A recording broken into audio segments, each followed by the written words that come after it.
what's up? How you guys doing? How you guys doing? Hope you guys are doing good, obviously. Hope everybody's having a good evening. So yeah. Hey, Brenda, Jerry, Jill. Good to see everybody. Mello, Dale, Teresa, Tina, Taylor. Go back up here at the top. George, number 1 in the house right there. Hummingbird, E-Rock, Arizona, good to see you. E-Rock, good to see you. Hummingbird, you also. Still loving that name, that font you got going on there. Queen, Missy, hey, what's up? What is up? Chris, Constance, let's see here, Jacqueline, Tammy, G513, up in the hizzy. Alexa, Dale, Connie, AB, Nicole, Joe, Renee, hey Renee, how you doing? Rodzor, Brenda, Carrie, Amy, Law Walker, LA Walker, Linda, Carrie, okay, Penny, good to see you. Hate to miss people here, sorry. So yeah, guys, yeah, we're going to take a look at this. Sorry I had to bail out earlier. Obviously, I had some real life situations going on there. You know, family comes first. I hope everybody kind of understands that. I really do. And I think you guys do. I think you do. Never had any issue with that kind of stuff before. You guys have always been really understanding. And so, yeah. Hey, what's up, Scott? What is happening, man? Okay, so obviously I was on earlier, you know, and my wife had come home and taken my daughter to the doctor. You guys know that. And then she came home because she had to give a urine sample, and I guess she couldn't pee. So she brought her home, and I had to take her back out there, and we were trying to figure out some situations about what's going on with her health and all that. And yeah, so just kind of dealing with that right now. Just a little added extra stress to what's going on, you know, holiday season type of thing. Everything's okay right now, but just stuff going on. So, anyway, as you guys can see this right here, you know, a G3 is what they're saying. Now, I know, and this, here's the thing, guys, and this is why I was hesitant to even come out yesterday and say we were going to get a storm today, because almost every time that we do this, and I'm serious, it usually ends up being way off in time. And it's not way off, but what we're seeing right now is not really what we expected to see. It doesn't mean that we're not going to get this storm, because we are. This is not something that we're going to miss. You don't miss a Halo CME, okay? It's going to hit you. Oh, you're in Idaho? Yeah. Hey, if you get some captures there, please send them to me. I would love to see some video of that, some personal video of that if you get that. Where are you at? Idaho? You might. Either tonight or tomorrow. I was watching some other channels, you know, guys, and this is kind of where it went for me. A lot of them were, you know, trying to time it out just like I was, right? And you guys know that I always warn against setting dates and times and all that kind of stuff, which is why I didn't want to do that. You know, so I was just giving you guys what the models were telling us, right? So if we go down here to this model, the ACE model, this data, all this is data collection, okay? This not really giving us a visual. It's just showing us what's going on data-wise. But I got some interesting things here I want to show you guys that's kind of happening right now. And we'll get into why. But what you're seeing right here, guys, is a definite, we are now, and the reason why I waited till now to come back on is because it's just now starting to happen. And given that, we are,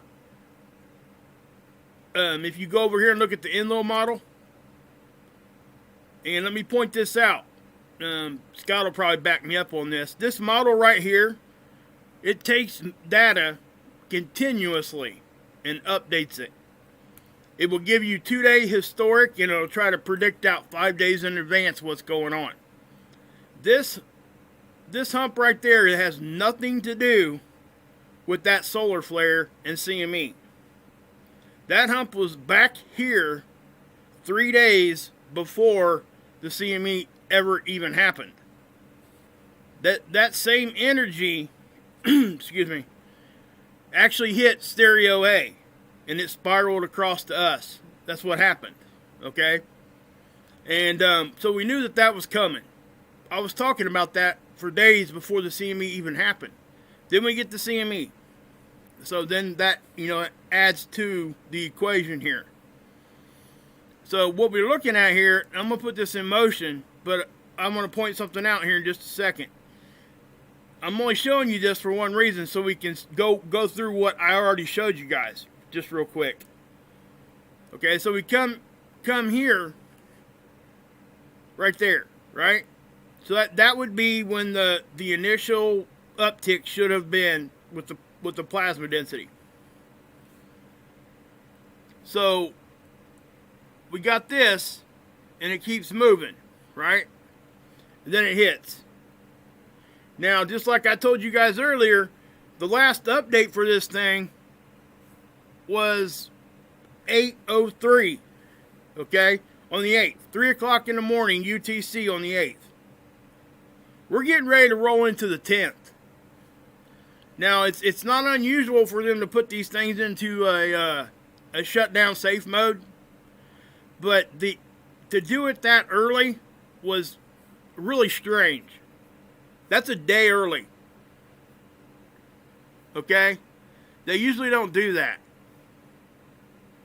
So that's, so when we're looking at these things, we also got to understand this Enlil model is the NOAA model. There's a CME tracker, which is actually a NASA model that gives us similar stuff. Not exactly the same stuff, but very similar. But the difference with the NASA model, and I showed it to you guys 1,000 times, it doesn't continuously update with new data unless it sees another CME. And the bad thing about that is when it sees another CME, it erases what was on there before. So you don't even get to see both of them on the screen at the same time unless they happen right around the same time. That's the only time. And so when we're looking at this, they shut this thing down a day early. If we go back to seeds and we look at the time that this thing launched off of the sun, let's do that real quick. I don't have a whole lot of tabs pulled up because the internet is extremely slow right now, just so everybody knows. That's nationwide, by the way. And it's probably because of what we're looking at. So let's go to the CME tracker. Hold on a minute. I was going to go to seeds first. So if we go back to when this thing launched,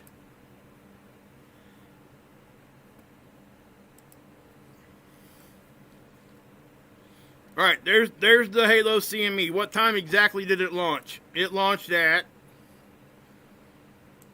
okay, right around, we're going to call it 1600. That's probably not exact, but it's close enough. So we got 8 hours before the turn of the day. All right. Now, let me put this in perspective for you, okay? And why I'm saying this is because I think they shut that tool down, if that's what happened, way too early.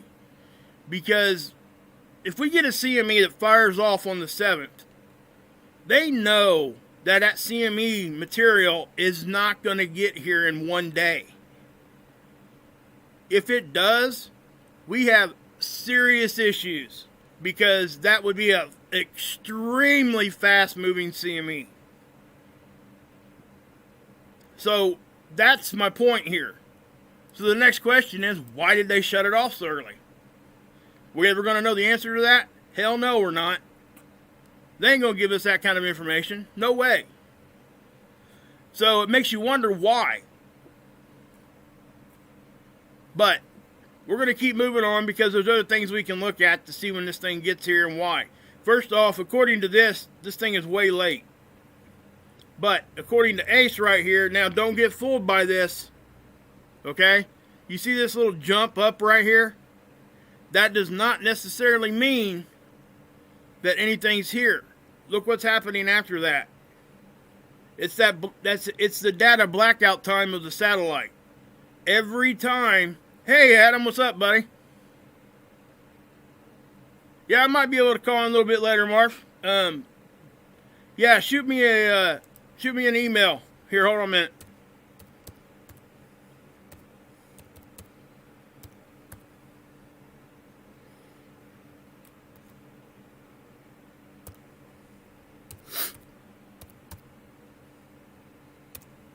That's my email, man. Shoot me an email. I'll get with you here in a few minutes and see what time you want me to call. So with that being said, guys, I mean, you got the data blackout right here. Now, sometimes with this satellite, it does it back to back, just a few hours apart. Okay, so when we do see that, when it like goes down right before, sometimes we see that big jump, but that data is incorrect. And when it comes back on, a lot of times that data is incorrect too. See, look right here. It did it right here a little bit too. Right when it came back and started reporting data again. So we see that right around those blackout times for the satellite. So I'm not trusting this right now. We'll wait for another hour or so and see what's going on. But I don't think that that's correct reading. If it is, then it's definitely starting to impact us. That's what that would be. Now, if we go up here, there's a way to check up here. I haven't shown you guys this a whole lot, but I'll do it right now. Hey, Fifth, what's up? So you got this right here. We can go, we can just look at this and we know that those are 3-hour increments, right? But this shows you their actual prediction. Okay, this is the NOAA prediction. This isn't NASA or any other agency. This is just purely NOAA. And NOAA usually seems to kind of lean on the side of not as strong as what things usually end up being. I'm not really sure why. This is something I've kind of noticed. But it's not really, they're not usually that far off. But hey, Daniel, what's up? What's up, Wolf? ER, what's happening? You want one, man? Sure enough. We'll give you one. There you go, bud. I trust you. I think you already know the chat room rules too, so there you go. Anyway, when I showed you guys this earlier, everything here was actually on the 9th. They've moved this thing back almost 24 hours. Hey, what's up, Pyres? How you doing, bud? So when we're looking at this, guys, I mean, they moved everything back in a day. They were, and I think Scott, if you're still in here, I think you might have commented a minute ago. They are off. These CMEs and stuff are so unpredictable. Back at you, brother. They are so unpredictable when it comes to the speed of them. So when somebody, that's why I'm real timid, and I even said that yesterday about coming out and giving somebody a time frame. And I've seen so many channels go out there and try to determine what part of the earth was actually going to be facing the sun when it hit. And, yes, we could have done that too, but it didn't really make much sense to me to do that because I knew it wasn't going to be exact. I knew it. It never is. Hey, Susan, what's up? Nemesis, Angelo, Boogie Down the Bronx, baby. Bella, what's up? So anyway, you got this, guys, and this is, yes, exactly. Scott he just said something I was just getting ready to talk about. That's awesome. He's talking about the density, okay? This is really what causes these things to speed up and slow down. Now, I'm going to take you guys to a little graphic I made a while back, and it's really simple stuff, okay? It's a really simple graphic. Everybody's going to be able to understand it. It's not. And I'm getting a little bit better on this 3D paint program. And I'm actually kind of liking it because I can make my own stuff without having to go out to the internet and try to find somebody's pictures. find some diagrams and stuff. Let me, where'd it go? It's here somewhere. We'll find it. Maybe. Maybe it's gone. I don't know. What did I do with that stupid thing? I know it's there. Give me a second.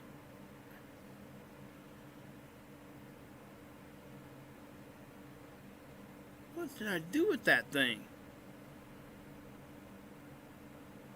Well, we may have to roll without it. I don't know.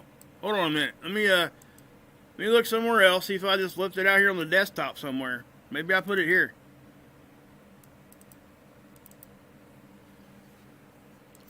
Yeah, guys, I play World of Warcraft. That's what that is. Just so everybody knows. I'm a gamer from old school, baby. That's, man, I don't know what the heck happened to that stupid graphic. I tell you what, though, I bet it's on my, Let me see if I can't grab it and paint real quick. I may have saved it there.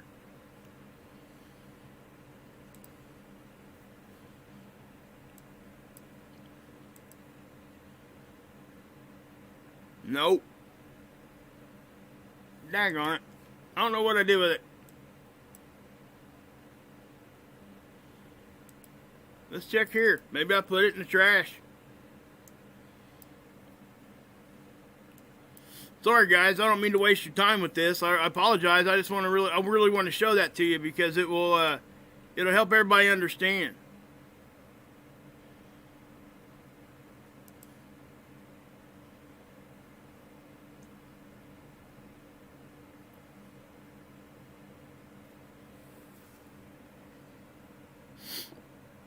Just give me a second, guys. I'm going to scroll through this real quick and see if I can't find it. I showed it to you guys the other day anyway.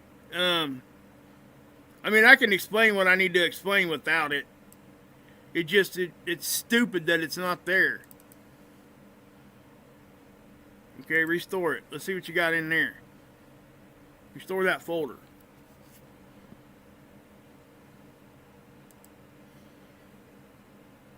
Wonder where it went. That's crazy, man. Anyway, we'll move on. It's okay. I really would have liked to have shown that to you guys because I really think that I think it helps people understand what I'm trying to explain. There it is. Okay, here we go. So, this is a very simple graphic. Alright, I mean, it doesn't get any simpler than this, guys. What this is it's a diagram of, well, a graphic of how solar wind gets here and, you know, what the actual mechanisms and stuff are behind it. So, what we got here, guys, we got the sun, obviously. I kind of put a bubble there like a coronal hole. It doesn't even need to be there. It's okay. We got to understand that there's solar wind always coming off the sun in all directions, okay? There's always charged particles leaving the sun, no matter what. Always there. That's why I've stressed it so hard telling people that, you know, when somebody says our bow shock is down, the only way that can happen is if the solar wind goes away or our magnetic field goes away, or both. And if either one of those things ever was to happen, none of us would want to be standing here talking to anybody. Or if we even could. You know, that's kind of what I would say. Now, there's big jolts we can get that can redirect our magnetopause and our bow shock. You know, actually it flipped one time, went to the other side, and was protecting us from the backside. I reported on that. Scott actually got some of that data before they scrubbed it all from the net. Because they did. They went back and scrubbed it all because it was so... They knew it would freak everybody out. Because you know what that means, right, guys? If we've got our bow shock out here, right, we're getting protected from our sun. If that thing went to the other side and was protecting from the backside, that means whatever was coming from that direction was stronger than what we were getting from the sun. That's what that means. So they, whatever was causing that, definitely, that was back 2012. Now, I haven't went back and looked at this yet, but you guys know what else happened in 2012? I just showed it to you guys the other day. We'll skip this graphic for a second while I explain this. I showed you guys this right here. 2012, an unusually strong coronal mass ejection event occurred on July 23rd that year. It missed Earth by 9 days. Okay? The strength of the eruption was comparable to the 1859 Carrington event. This is the biggest coronal mass ejection modern day history. Okay? It didn't hit Earth. We missed it. It missed us by 9 days. If that thing had, been in front of us, if it had been 9 days later when it erupted, it'd have hit us. Then we could all, like I said yesterday, start dragging our wives by the hair again and killing saber-toothed tigers. Because that's where we would be. We would be back in the Stone Ages. All right? Now, and another thing around this one here, when it hit the detectors, some of the detectors, it actually maxed them out. It caused them to glitch. So they even think that it was stronger than what the detectors caught it as. And it came in at like an X28 flare. And they actually theorized that it was a 45. That right there should tell people and wake people up like this. Because, guys, 9 days is not that far off. I'm just saying. We have sunspots that stay in front of us for over 9 days. I mean, that's what I'm trying to say, guys. That's how finite this stuff is sometimes. That's why we pay attention. That's why we look. That's why we research. All the above. And we point back to stuff like this. I don't usually show you guys these things because it's fearful. I'm sorry, it just is. I'm just going to call it what it is. This right here is simply scary. And mainstream will even tell you that. Now, you can get this information in other places too. Guys, Wikipedia, anybody can get on here and add any information they want. With Wikipedia, we can't really go back to that for exact fact, especially on some of the subjects we talk about. But with this being something that was just historic, I've read this other places too. So this is legit. This is what happened. Now, there's other ways to go get all that too. It even goes back into the professors that were, seeing this stuff and everything else. So there's a lot of good information on that. Now, I'm not saying I never use Wikipedia because it is good for quite a few things. But just know that the information you get here can be manipulated by whoever, pretty much. It's not like going to the dictionary or a thesaurus or a history book. Just so you know, this thing gets used so much, and sometimes, guys, when we're talking about like CMEs and things, just the little stuff can really throw a wrench into what we're talking about if it's wrong. Okay, so I wanted you guys to understand that because that is something that is just wow. It's always wowed me because 9 days. We missed being in the Stone Ages in 9 days. By 9 days.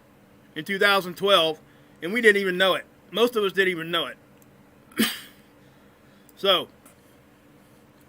Back to the graphic again that I took 5 hours to find. Anyway, here it is. So. The sun's here. Earth is here. We're connected to the sun by an electromagnetic field line. Not just one, but a bunch of them, right? So, this is a magnetic connection, which means it has polarity. The solar wind leaves the sun. And solar wind is charged particles. What's charged particles? Well, in this case, it's charged gas, which is plasma. That's what they call plasma. Solid, liquid, gas. The next fourth state of matter is plasma. I'm not sure if anybody can remember if you're back that far, but that is actually a fairly new discovery, if you want to put it that way. They didn't always have that distinction between the two. Just regular gas and charged. They used to think all gases were just neutral. But they found out they weren't, and they called that plasma. So that's what it is. Anyway, it's not like plasma you think of, like giving plasma, like donating plasma for somebody's biology. That kind of thing. It's not like that. This is charged gas. So anyway, the particles leave the sun, and they stay on the road. The road is that connection between us and the sun. Electromagnetic field line. So this is where we get back to the density thing we were just talking about. The higher dense it is, the closer it stays to the middle. Okay? It slows it down too. The lower dense particles actually will spiral out further. And they move faster. Guys, they have mass. So its weight, it's going to slow it down some. And they do travel at different speeds. This right here is the main reason it's so hard to predict when a CME is going to arrive exactly on the, days ahead of time. Now, if you look at this is exactly what's going on. If we talk about coronal holes, this applies. We talk about CMEs. This applies. We talk about filament releases. This applies. All of it. Okay? The only thing that this doesn't apply for is the actual X-ray that comes off of solar flares. Okay? The initial blast we get, that's X-ray. Radiation. Okay? That's where it doesn't apply. But something like this is going to affect our magnetopause. This is what we look at. So I hope that gives you guys a visual where you can understand how the solar wind even gets here. This is how. It's basically like the flow of electricity. I mean, honestly. What is the flow of electricity? Some people don't know that either. That is simply the flow of electrons from one atom to another. And that's why we use copper and silver and all those kinds of things for our wires, because they're either heavy or light an electron, and it's easier for that stuff to flow. You have to think of that kind of stuff as if it's water. It'll find the path of least resistance, and it acts very much like water in that sense. Yes, I do believe that, Brenda. That's one of the reasons why we talk about cosmic rays. She asked, says, do I believe that electromagnetic waves from outside our solar system impact our sun? Yeah, I do. And the reason why is because there are so many other suns out there, we would be foolish to think that they're not doing anything. Okay? So, when we go into a solar minimum, and I don't know why people are calling it a grand solar minimum, because it's not. Not yet. Next solar cycle, it might be. The cycle after that, it might be. But it didn't get there yet. So we have to understand that. Now the sun does for our solar system what our magnetic field does for the Earth. It's the solar system's protection from outside involvement, such as cosmic rays and other bursts that come from outside of our own solar system. So when the sun's in a weakened state, it makes that protection weaker. Just like we've been talking about, our magnetic field here at the Earth is about 20 to 25% weaker right now. We have to keep that in mind, guys. We really do. The sun's doing that for us. So the cosmic rays are getting in easier when we're down at a lower activity level. That is why when you see this,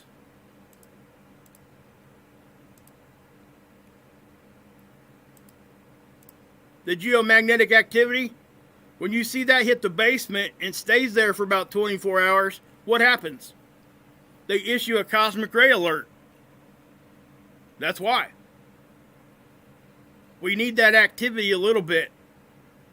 We need to stay in the middle. I said that a lot, but for newer people that are watching, we have to stay in the middle. That's what we want to do.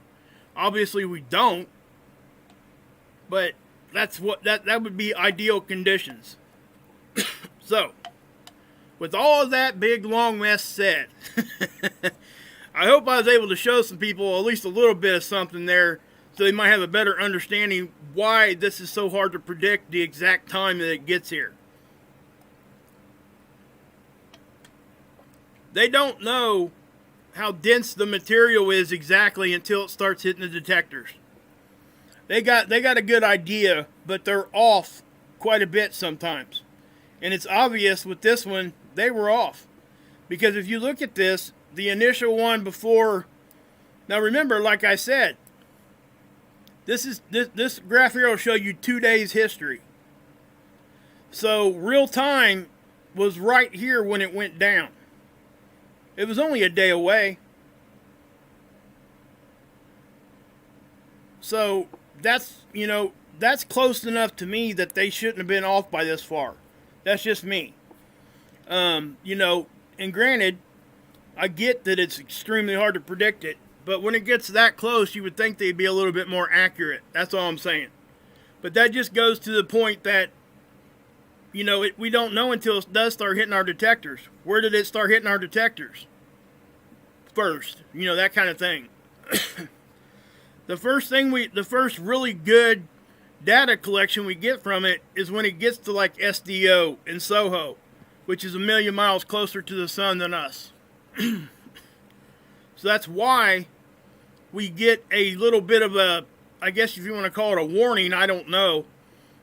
You'll see it move here on the ACE data first. And then, usually, an hour or two or so, we'll start seeing it on our magnetosphere. Okay? Now, the other thing I want to talk about is what we were expecting to see, which actually could still happen, just a little day late, is when we get these things with this coronal hole stream right here that caused that, we should have seen an uptick in density before we did solar wind speed. And we didn't. We started seeing an uptick in solar wind speed back here. The density was actually dropping. That doesn't compute to this over here at all. So really what we were expecting to see, which like I said, if it is a day late or 12 hours late or whatever, we will see an uptick in density first, unless, here's the other thing, guys, and I know I'm throwing a lot out there, but this is the other thing, this is why it's so hard to predict. Unless they both arrive at the same time, which in many ways is almost better. Okay? Because then you don't have such a long-lasting event that can stick around for a while. But to go back to the exact time frame of what they're now predicting, they're now saying that at 15 to 1800 hours tomorrow, we'll be in the G1. They're saying we're going to get up to a 4 on the KP, and that's right here. Okay? That's one level underneath a G level 1 storm. They're saying we're going to stay there for 1, 2, 3, 4. That would be 16 hours. And then, that next data point, they're saying we'll get to a G1. Then 3 hours later, we'll be at a G2. Then 3 hours later, we'll be at a G3. Hey, Lori, what's up? Don't freak out. Come on, guys. No freaking out. No freaking out. Okay? Please don't. This is nothing to freak out about. Okay? Hey, Scott, good to see you stopped in, buddy. Glad you caught up here for a minute, man. It's always good to see you guys. Hey, did you drop that link in there for yourself? Guys, Dr. Albert is still sick, guys. They still need help, okay? So please, if you can, Scott, go ahead and drop that link if you're still here. It's in my description box, too, to the PayPal. And if you guys want to help and can help, it's greatly appreciated. I'm sure that it is. Scott is so appreciative of stuff like that. And I appreciate it, too. I really do. So, thank you for everybody that's helped out already. And those that continue to do that. So, anyway. So, right now, the time frame has went to here. So, basically, what they've done is they've moved it back a day. That's really what I'm seeing. It may not be exact conditions, but this right here is the exact reason I was telling everybody, please do not set dates on anything. Like I said, I could have come out here and went and looked at this and been like, yeah, the day side of the earth is going to be right here when this happens and when this happens and when this happens. But if I didn't look down here to notice that this thing hadn't updated since the 8th, I'd have been way off, number one. Number two, whatever they're showing us here, no matter when it is usually off by a few hours. 2 or 3 hours one direction or the other can make a big difference whether you're facing the sun or not. You have that termination line, right? So if you're 1 hour on one side or the other, it can make a big difference on how that affects your area. But again, I have to say, guys, a G3. Now, I'm going to go ahead and do this again because I think it needs done. So you guys understand, because I don't want people freaking out. There's absolutely no reason to freak out, okay? Right here. Geomagnetic storms. I'm not going to go over this whole thing again, but this is what we expect for each one of these levels of storms. A G1, right? Pretty much nothing happens. Okay, it does, but they're so minor that we don't even notice it for the most part. The places we start noticing it first is the radio stuff. It starts messing with our communications a little bit. And, it says right here that migratory animals could have issues trying to keep their direction straight. Okay, why is that? Because if anybody didn't know this, a lot of animals actually use magnetics to navigate. They can sense basically magnetic north. Some of them can. Not all of them, but quite a few can. That is a known thing that they can do. It's been studied so much. Yes, whales, Sandra. Guys, when we start talking about those beach whales and stuff, it's crazy. Yes, birds, for sure. For sure. I showed you guys a while back those, what they call them? The Very or Veray birds from Delaware. That was an anomaly that a local researcher found. And what I'm talking about is, back in 2018, the whole meteorological world, predicted a very, very low hurricane season.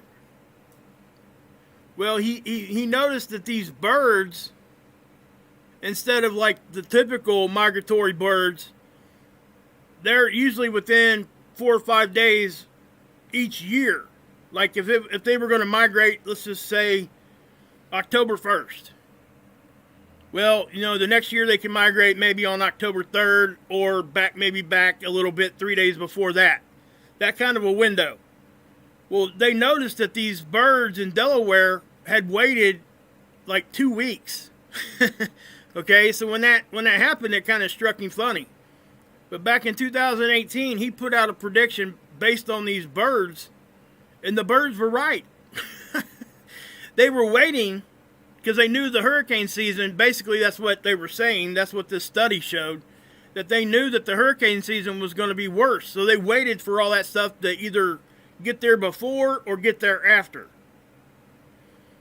So they sense these things. So that's kind of what I'm saying here. And a lot of animals use magnetics, all of them pretty much, I think. Any of them that can navigate in any kind of substantial way. And of course they sense weather, you know, cold, hot, all that kind of thing too.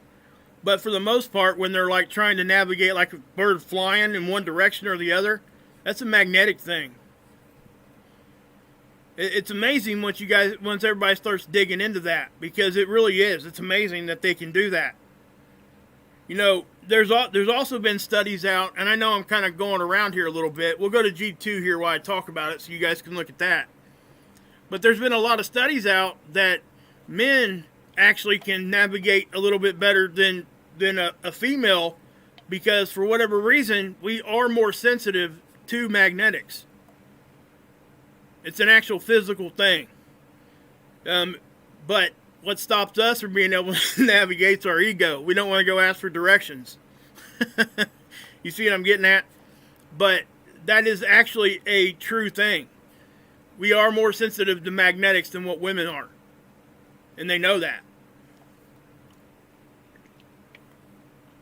It's not a huge difference, but we can. That's why when they did their studies, men were so much more apt to do the navigation. So a G3 storm, guys, this is the highest that they're predicting us to get into. This is what what they're saying we could possibly, expect. First off, this happens 200 times each 11 years, which is a solar cycle. Now, I know some people think they go off a 22-year. What that is, that's a full circle back to zero.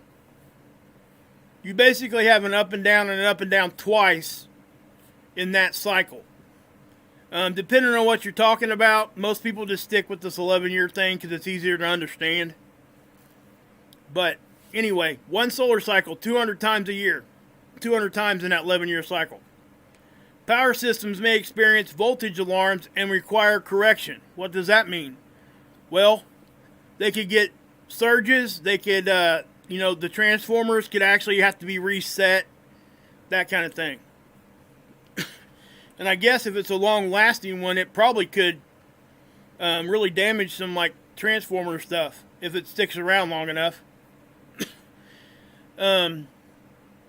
Corrective actions may be required for spacecraft orientation. Now, that's not, talked about enough. Because if it can't orientate itself, or we can't help orientate it, it's just out there free falling. It's not being controlled by anything other than its already set orbit. It'll start looking in the wrong direction, or I guess worst case scenario, they could actually lose the satellite because it would get sucked back into our atmosphere. Now, I think it would take quite a bit for that to happen. I'm not so sure a G3 would really do something like that. But we have to understand that those satellites are out there without the protection that we have from our electromagnetic field. Okay, they get out there they're out there closer to the edge of that, so they get hit a lot harder. Now, that's the ones hanging around Earth. But the ones like Stereo A, they have no protection. They just get blasted. Okay? SDO, it's out there a million miles. It's getting blasted. Soho.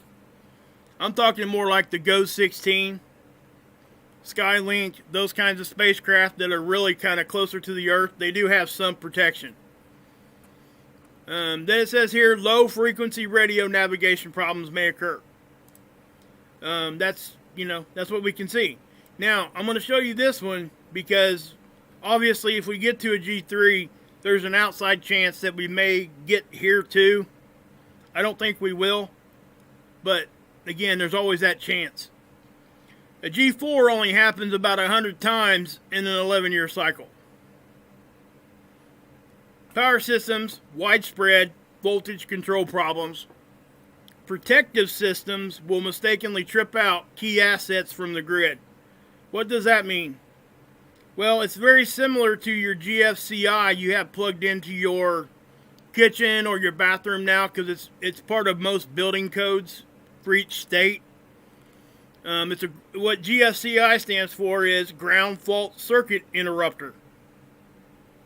All right, so it interrupts the circuit, so whatever is plugged into it doesn't get that surge. Well, our electrical grids have basically that on a way larger scale. Okay. A lot of those are actually in the substations, but there's also a lot of them on the transformers and stuff on the poles. You know, we have to have that, because if we didn't have that, can you imagine the transformers that would blow? Anyway, spacecrafts may experience surface charging and tracking problems. In other words, we won't be able to track them. Surface charging is nothing more than just the surface of it's catching a charge from the charged particles. Okay? And it can get in there and affect the switches, the controls inside of the spacecraft itself. That's why that's more so, that's more for satellites and for like astronauts to be worrying about. That really doesn't have a whole lot of effect on us unless, again, a satellite loses so much of it, it gets stuck back in our atmosphere when we suck it back in, right? Now, I'm not going to go over to G5, I'll show it to you, but everything a G4 can do, plus more. Pipeline currents can reach hundreds of amps. Okay? What that means, when you're talking about electricity and magnetics and stuff, when you say voltage, you're really talking about the flow. Okay? Now, when we talk about amps, we're talking about the power that's pushing that flow.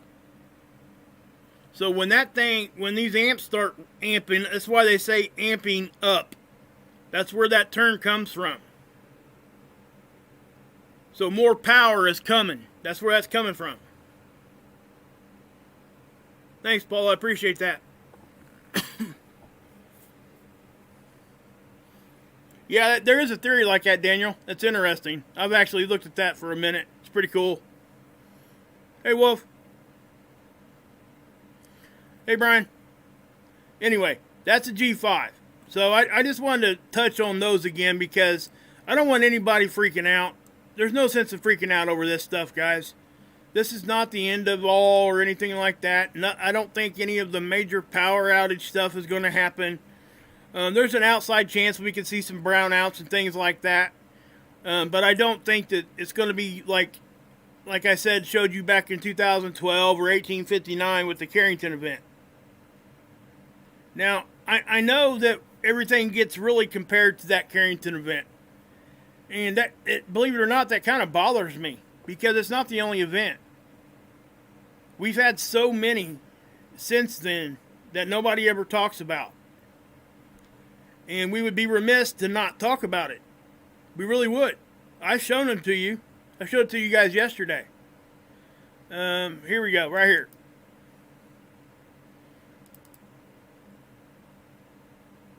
Hey, body and soul. It says 7 of the strongest solar storms in recorded history. Okay, some of the other solar storms we got were before we actually recorded all that stuff. How do they know that it happened? Well, they have ways to date things. They can go back and say, hey, this happened. We know what happened during the Carrington event. Again, they're going to use that as a comparison. And so we can kind of see what it did to the Earth. And so we have ways to tell if you go back that way, right? But this is for recorded history. In other words, it's more recent. Okay, anyway, it goes down through here and it tells you what each thing is. And again, go watch my playlist on what a solar flare is and what a coronal mass ejection is. There's a difference. They both often happen at roughly about the same time, or one will cause the other, but they're not the same thing. A solar flare, guys, is X-ray. The coronal mass ejection that comes after a big solar flare is charged particles. That's the difference. Okay? So if we keep moving down, our solar storm, they go into all that here too. 1859, of course, that's going to be the first one there. Another big one hit in 1921. Okay? It says the sunspot which caused the brilliant aurora borealis on Saturday night and the worst electrical disturbance in memory. At 7:04 it said. Anyway, that's what happened. It says this enormous event occurred prior to the extensive global interconnectivity of electrical systems. In other words, it happened before the whole world had power. We had it in regional areas, but it happened before everybody had it. That's why it affected certain parts worse than the other. This one, another one knocked out long-distance communication. I think it was 1972. That was an AT&T thing. 1989. Now, some of you guys might remember this. This is the Canadian blackout that happened. And it was because of a solar flare. Okay. Again, here then they go into the one in 2000. That was right there. I mean, you could tell that one was big. They call it the Bastille Day because that's a celebration they do over in France. Another one in 2003. That was the Halloween one, I believe. Yeah, it was. See, it says the sensor topped out at X28, already massive, but later analysis found that it actually peaked at an X45. Okay, so you're probably sitting here wondering, well, if that was aimed at Earth,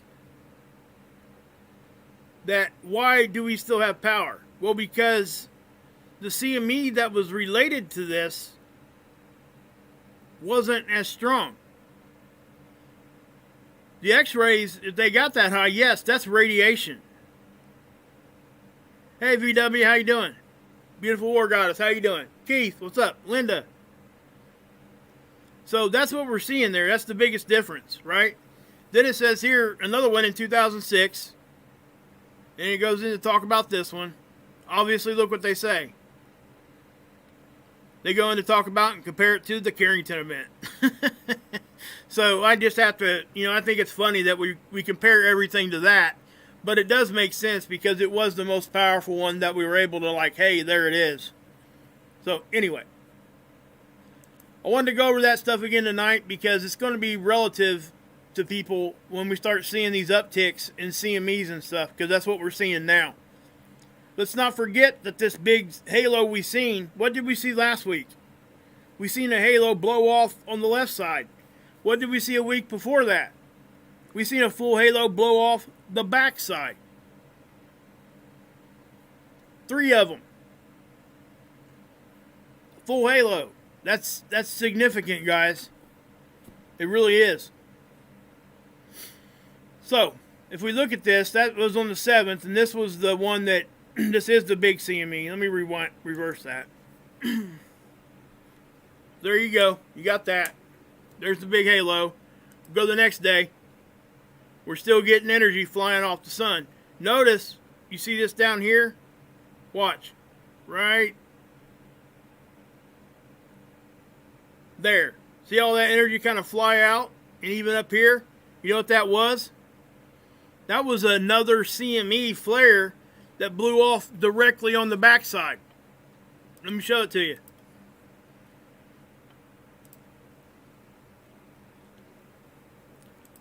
This is stereo A. This is our view from the side. Satellite's here. Earth is here. Okay? So watch this. Now there's some missing data there. I'm going to back it up and I'll show you. So we go from 1900. Well, hold on a minute. The first capture we get that day is at 3.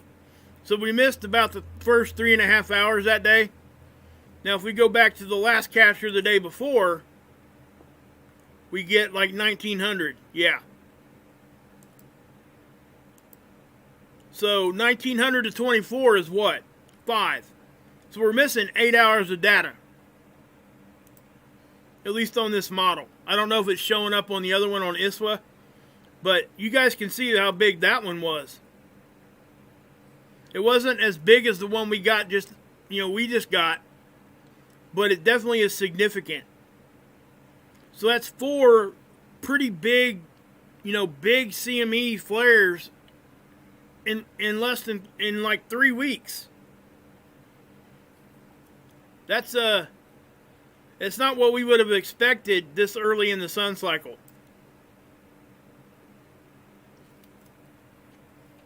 At least not me.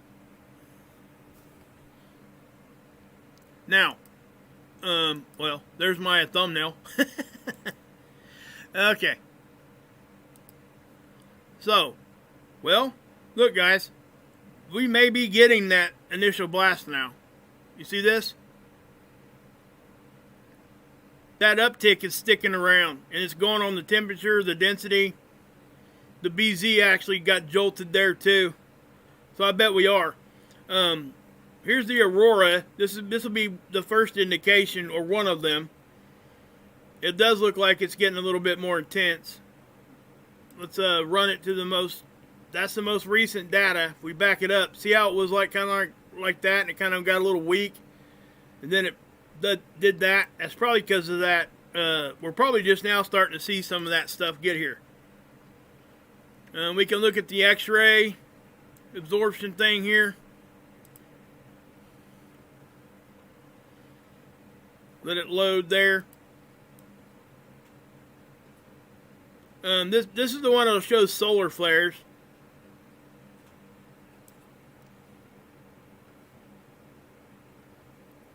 Yeah, no significant X-rays there, so that's a good thing. Oops.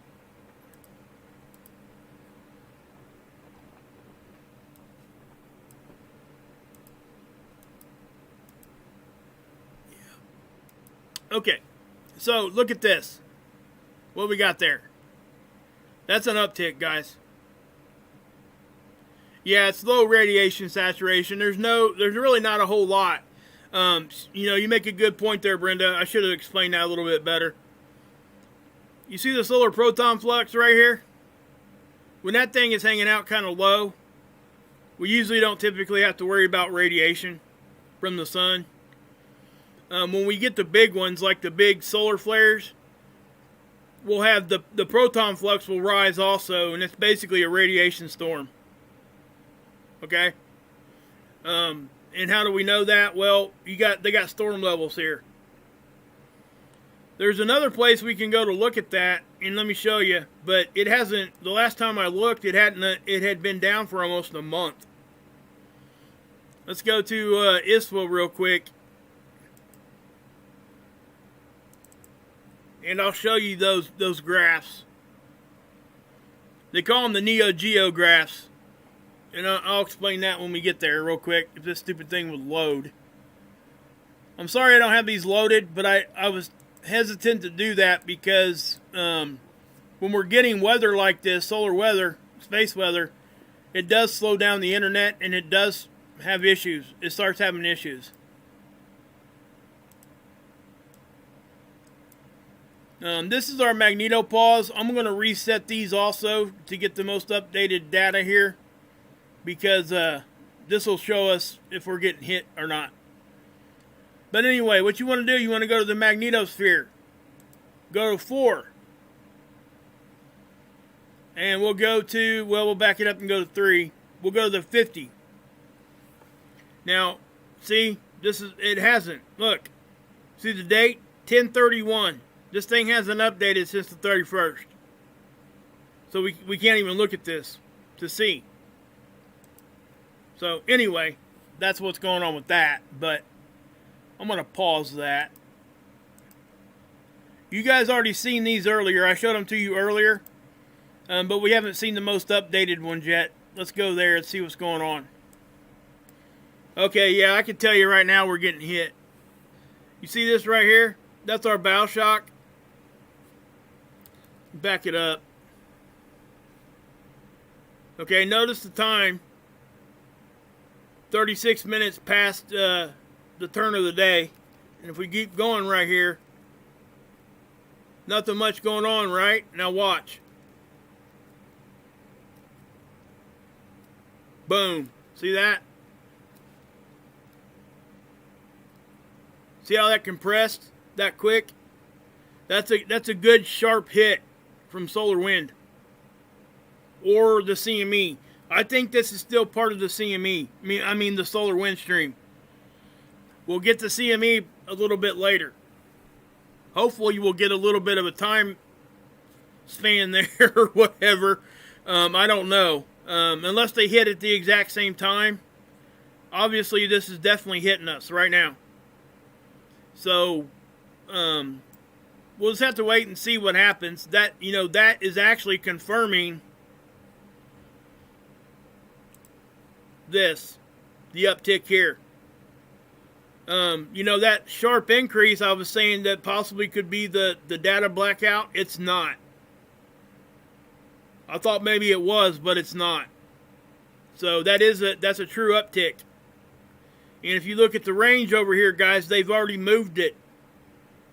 That was reading like 450 or 500. Now it's up. They've got it up to 650. So they're expecting. Yeah, we're probably just now getting it, just now starting. And again, how close this comes to us to actually giving us some big issues. Remember their predictions here. They got us going up to a 4, which is very active conditions, just one step under storm level, until 1500 hours on the 10th. That's, like I said, that's roughly what, I don't know, 14 hours from now or something like that. But it'll be interesting to see what this bar shows. So let's where's I at? Here. Okay.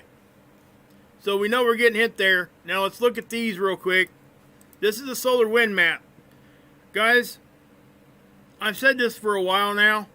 I used to think that was really accurate. I don't think it is. I think I was wrong. Because none of the other graphs will show a wind speed of 3,000 or 2,500. I don't think I've ever seen any other tool show us that. And this one will show that. If one other one, if it was agreeing with another one and all that, I could probably still stick with that. But with this being the only one that ever shows one that high, I just don't know if I trust the speed of that. That's all. But watch what happens here. Again, this is the solar wind. The arrows tell you the direction that the wind's moving.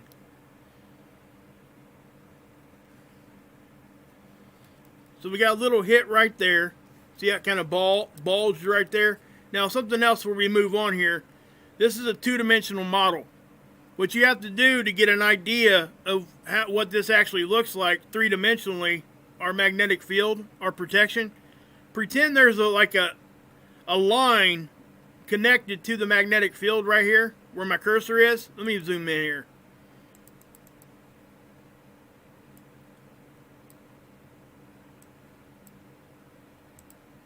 And pull it to your face. Okay? And say that was a sheet, a bed sheet or whatever. That's more like what our magnetic field looks like. So things can go over the top. They can go under. They can go through the bottom. They can be deflected left and right, top, bottom, right? But this two-dimensional map can't show that. So we have to understand that. So sometimes when we see energy kind of like go straight across, it's really not hitting the Earth. It's actually getting here and coming more towards us and kind of going around. Now, that's not 100% always, okay, because sometimes that stuff does get through. But for the majority of the time, that's what it's doing.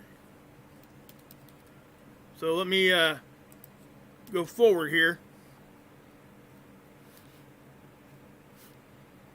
Now you guys see what I mean about the wind speed up here? 828. If we go back here, this one don't even read 828 at the highest level. So I just don't think it's correct. The wind speed part of it. So let's keep moving here.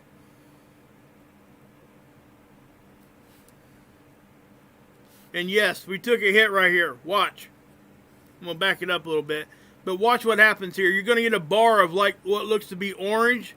It's going to hit our bow shock, and you'll see the bow shock kind of ripple. See that? That's a hit. So, yes, we're getting hit with a little bit extra energy at the very least right there. This one's showing the same thing. See? Now there's also another good model I want to show you guys. Hey Birthday, what's up? Xenos, what's happening? I want to show you guys the Aussie model, the Australian model. Hey Body Soul, what's up?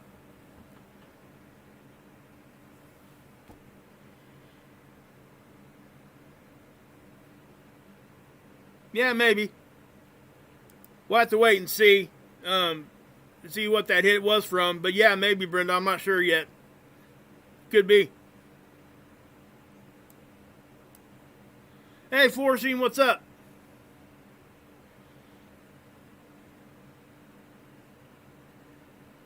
Yeah, you're right on it there. Yeah, they're not gonna tell us if it's bad for us. Anyway, this is the Australian model. It's very simple. This one here will tell us almost right down to the minute the increase in anything. Hey ER, what's up? Cool.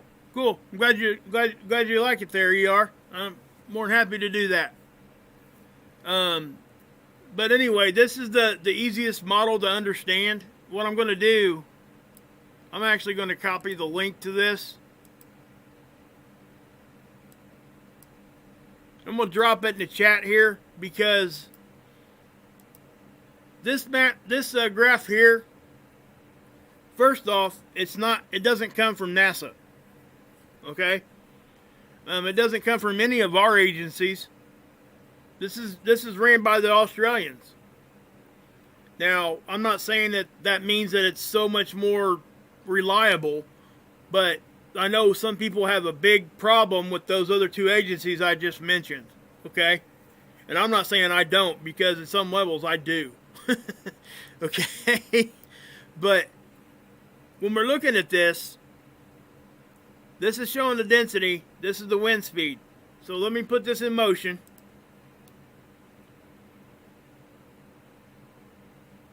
Okay, you guys see what happened just in that little 2-hour time frame or 3-hour time frame? I'm going to run it again. I'm going to pause it. You see that the density is staying like at 7, 8, 6, right? Now watch.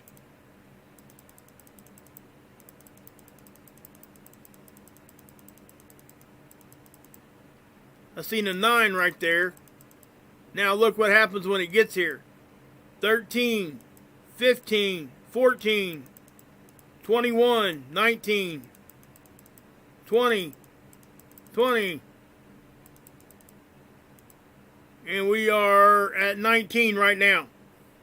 Now what's normal? What's normal density? 4. Where is it hitting? Well, True Seeker, it is hitting the whole planet, really. It's hitting our magnetic field. Okay? Now, if you want to know what part of the Earth's facing it, it would be the day side. Okay, so wherever it's daytime, it's taking a little bit more of a hit than us over here at night. So, with that being said, what's proof that it doesn't just stay on the day side? Let me show you. This right here. The aurora. When do we see aurora? At night, right? Let me reset that.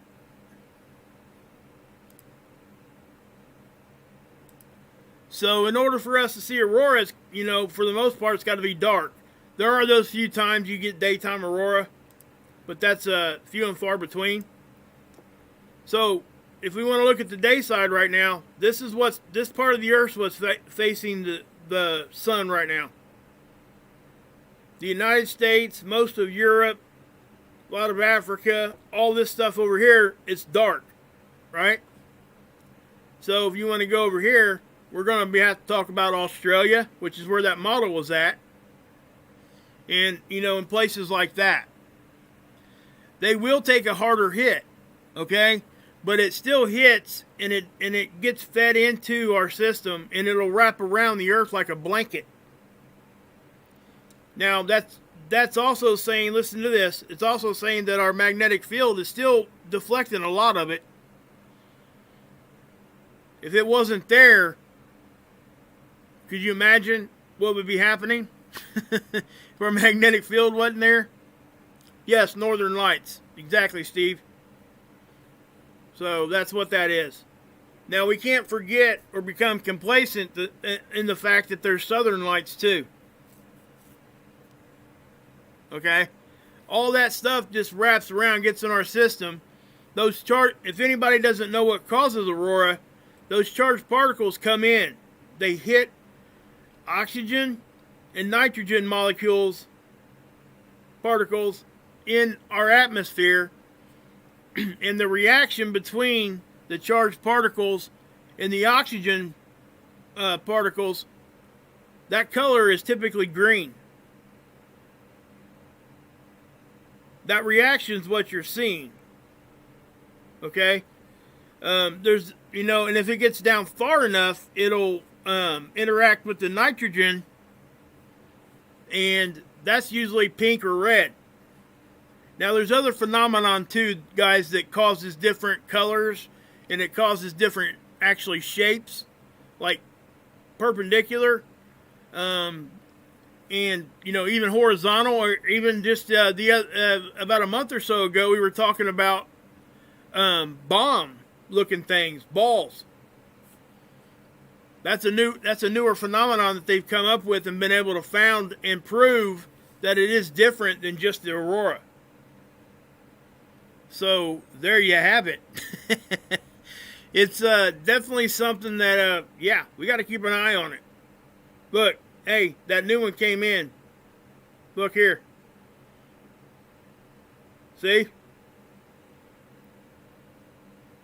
That took us straight to a 4. From 2 to 4. And that was a 2 jump. Alright? So, they said that was going to happen, but they said that it wasn't going to happen until 3 o'clock or 6, 3 to 6. This is 0 to 300 right here. So it got there. So that's off a little bit already. And you're right, Candace. Yes, this is the start of it right here.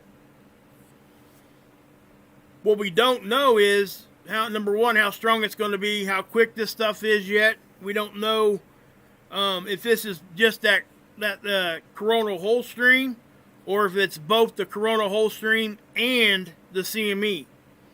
Now, like I said, guys, we're going to get the storm level. It's just a matter of time. And however high it gets. And I really want to say this, that, yes, later than expected. It's about a day late than what they were saying. Matter of fact, there were a few channels that went on, doing live coverage of this, like I did earlier today.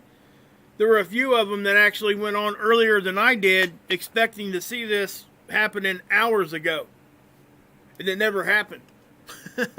So that right there just that's the whole reason I say please do not set dates and times like that. Just don't. Have an idea. Okay, yes, go out there and give yourself like a time frame or whatever. But if you want to try to say, try to figure out which part of the Earth's going to be facing the sun 2 days out, that's going to be real hard to do. Yes, and don't panic. There's absolutely no panic going on, guys. Please don't panic. Will there be a light show? Yes, Rebel. There's going to be a good one. These Aurora photographers are going to be having a heyday. Yes, Robert, negotiating with a 6-year-old is hard. I mean, yeah. Yeah, the Auroras are going to be really neat to see, guys. Yeah, he popped in here. Is he on live? I really didn't plan on being on this long, but yeah, I told him I would call in. So yeah. So I guess, guys, let's see here. So, yeah. So we're just now starting to see this. Okay? And here you go. Everything's reacting right now. Now, like I said, don't forget that really I thought, and I think most people thought too, that the density was going to start rising before the solar wind speed did. And that ain't what we've seen. So what that means is, most likely, that the CME part and the solar wind stream have now combined, and they're probably happening at the same time.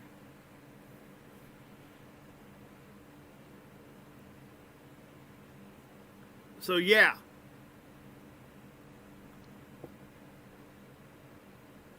So that's what we're going, that's what we got to go by, You guys have any more questions right now that I can help you with? If anybody has any questions, I really hope that, let me do this real quick before I go any further. I want to,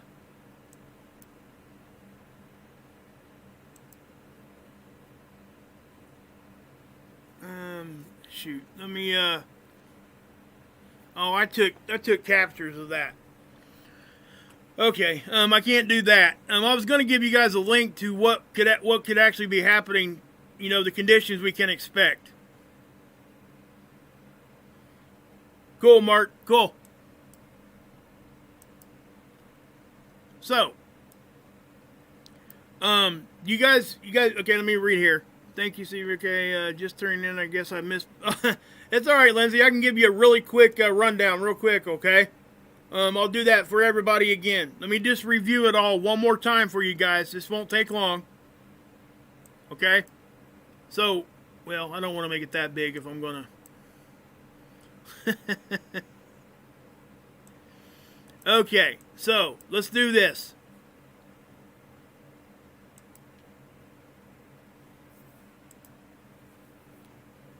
All right. This is the Space Weather Prediction Center. I take you guys to it all the time. Okay?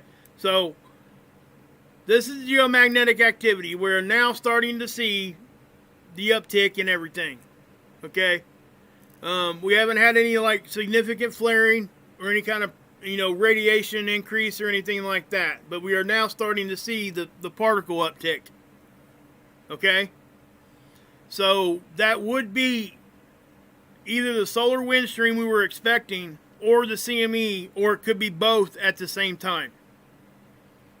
My gut's telling me right now that they're both happening at the same time, and here's why. Because we didn't see a density increase before we seen a solar wind increase. Why do I say that? Well, because that's what this was showing. It was showing it for 4 or 5 days there. So it's like this. This didn't update, it hasn't updated since the 8th. But if you look at this, I think what's happened is these two have actually kind of combined. Instead of having two separate little humps there, it's just pretty much one now. Is that significant? It can be. It can actually make it a little bit weaker, or it could make it stronger, depending on what's going on. Yeah, it could, Steve. It could enhance it, but it can also, make it a little bit weaker, like I said, depending on what's happening. My gut says that, like I said, I think that these two have combined now. And it would make sense because they're now saying, if you go over here and look on their predictions, they've only got us in storm level for 3, 6, 9, 12, 15 hours. Okay? Yesterday, if you guys remember, they had us in storm level for 3 days. We were supposed to get into a G1 storm on the 9th. It was carrying over to the 10th to a G3. And then on the 11th, we would back down to a G2. And then it would go back to kind of normal conditions. So, is the density a precursor? Not always. The reason why I think it is this time is because we knew that this coronal hole stream was going to hit us. That was there way before the CME even came off the sun. That had been there for days. I'd actually talked about it for 2 or 3 days before the CME on my channel in my videos. So, yeah.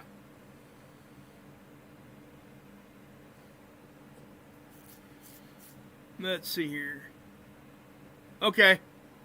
All right, cool. Thanks, Fred.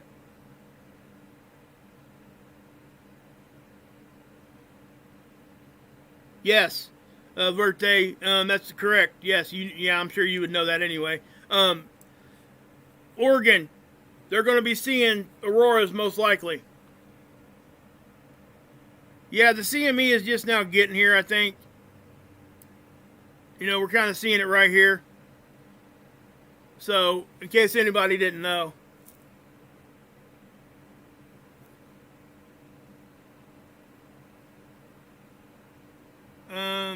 Yes, it can.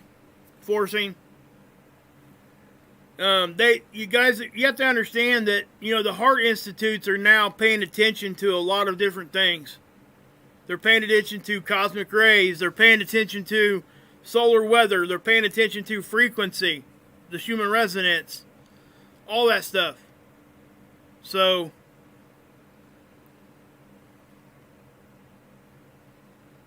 yeah, you're right, Candace. You guys can go over to the spaceweather.com, and they actually have an alert system. If we get into storm level, they'll give you a warning. You're welcome, Forcing. Keeps digging. How chattish. What's that mean? Sorry. Don't know. Maybe, Rebel. I'm gonna try to call in, I think.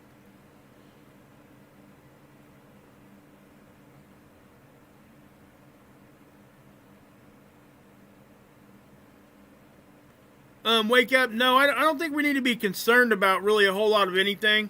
I do think that we need to pay attention because there's always that chance that things can be a little stronger than what we think they're going to be. And we have to keep in mind, too, our magnetic field is 20 to 25% weaker than what it used to be. So it's not going to take as much of a hit to give us a little bit more issue. Now, do I think all of our power is going to go out? Absolutely not. Okay, that's not even close. We may have some like little brownouts or something like that. I think what most people, guys, what you're going to see, if you see it much of all physically with your own eyes, hey, Paula, it would be more of a, how can I put this? Like if you're watching TV, your TV starts like getting glitched out a little bit. Communication disruptions, radio disruptions, those kinds of things. And again, like I said, I showed everybody here earlier, if you want to rewind the video when we get off of here, I'll show you what I was showing them real quick. This right here will tell you what we can expect during these storm levels. So if you want to rewind to this timestamp when we get off of here, you can go over here and look at this, and that's what you should be expecting. That kind of thing. You're welcome, Wake Up.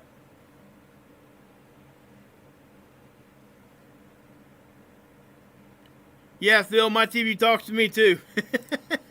For sure. IG, what's up?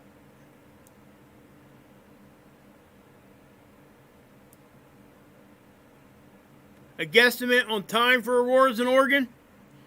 You want your two sons to go out and see them? Okay. I'll do my best with that. Let me do this for you. Actually, this is what I could do for you too. I'm going to put this in the body and soul. We will, let's copy that. We'll paste it. And send that. That's a link to Space Weather Prediction Center. If you get here, just scroll down. And this is the Aurora forecast model. This is what we see currently. So if we put this in motion, let's take it to current time, all the way over here. Right now it's about 2:56 or 3 UTC. So that's what we got right now. So that's going to do nothing but rotate our way, okay? Because if you guys think of it this way. The middle part of daytime, the day side of the Earth, is about right here. Look where the most intense part of the aurora is. It's exactly on the other side right there. So if you could kind of keep that in your mind as we roll this around, you could kind of get an idea of when that's going to get over here, body and soul, in Oregon. Okay?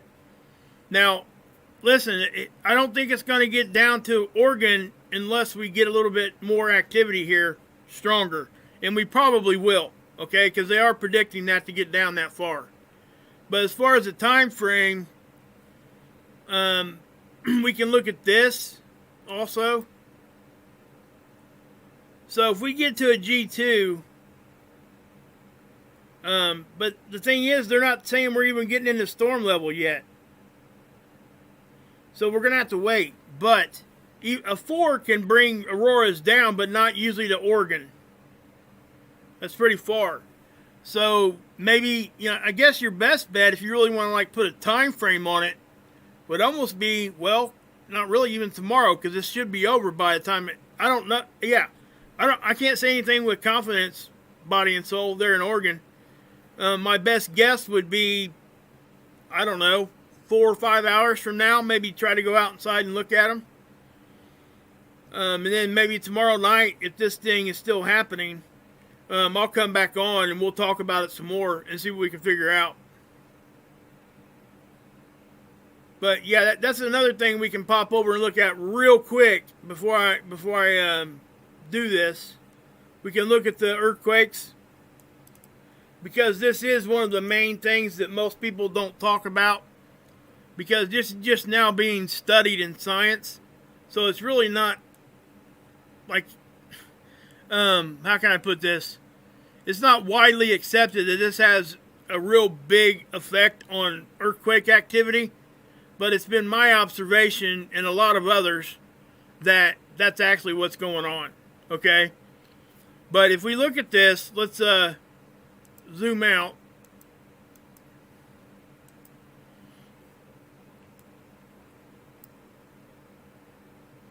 That is a 4-1.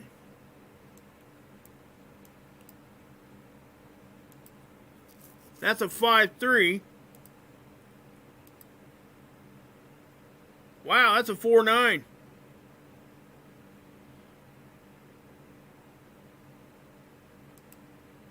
Yeah, Alaska's had a 4-1 and a 4-9 just within the last few minutes. I mean, remember that the day side is real close to that, but not totally. They already had a 5-3 over here. Those are significant ones, guys.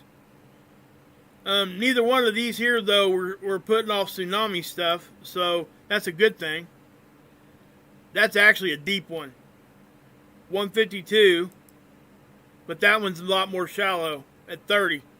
So, yeah.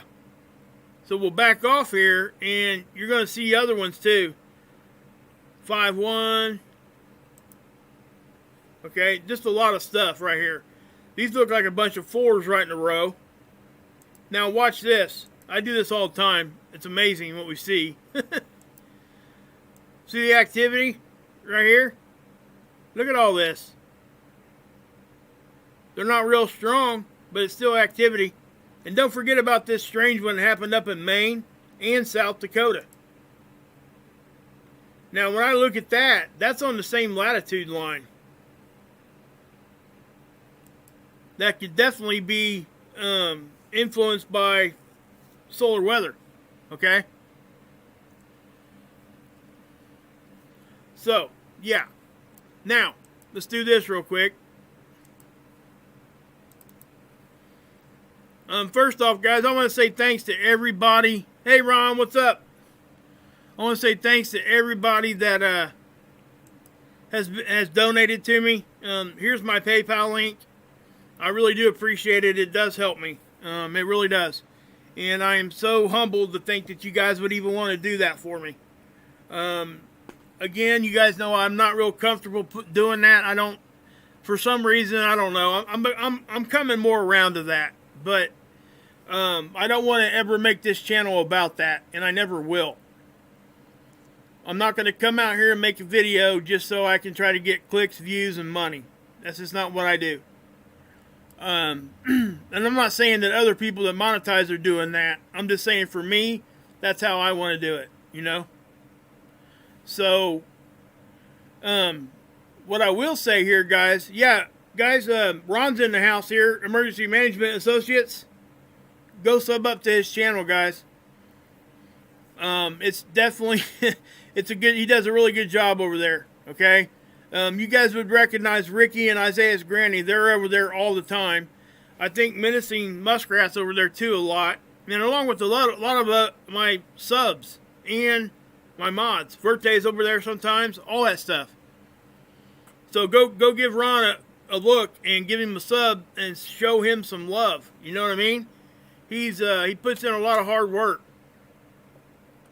And he's there. Hey, Axe. Yeah, you did, bud. Sorry. But this is Mark's channel. I was over here last night, guys. Listen, I had a blast. I was on his call for like 2 hours with him. If you guys want to see something crazy, if you've never seen my face, go watch this show. I actually went into character, and yeah, I put some makeup on, and I was Aunt Judy. It was hysterical. I had a blast, just so you know. It was so fun.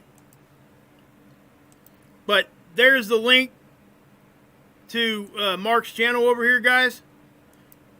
We're all going to go over here and hang out. We're going to go in the chat. We're going to do that. You know what I'm saying? We are going to do it, baby. Do it, do it, do it. So, with that being said, guys, go show Mark some love. I'm going to be in the chat. Let's go over and give him a Wages Love Bomb. Thanks to everybody that's been here. I will be back on and give updates as needed. It may just be 15, 20-minute streams off and on. But if we start getting into high storm levels, I will be back on, okay? Thanks to everybody that stopped in. I appreciate everybody. But go check out Mark, okay? I'll be in the chat. I'm not sure if I'll call in here tonight or not, but I will be in the chat. So, God bless you. Go check out Mark over here. Check out Ron, Axe, everybody else, guys. Here is the link again one more time. That's where I'll be. So, God bless. Yahushua saves, and you can drink this Kool-Aid.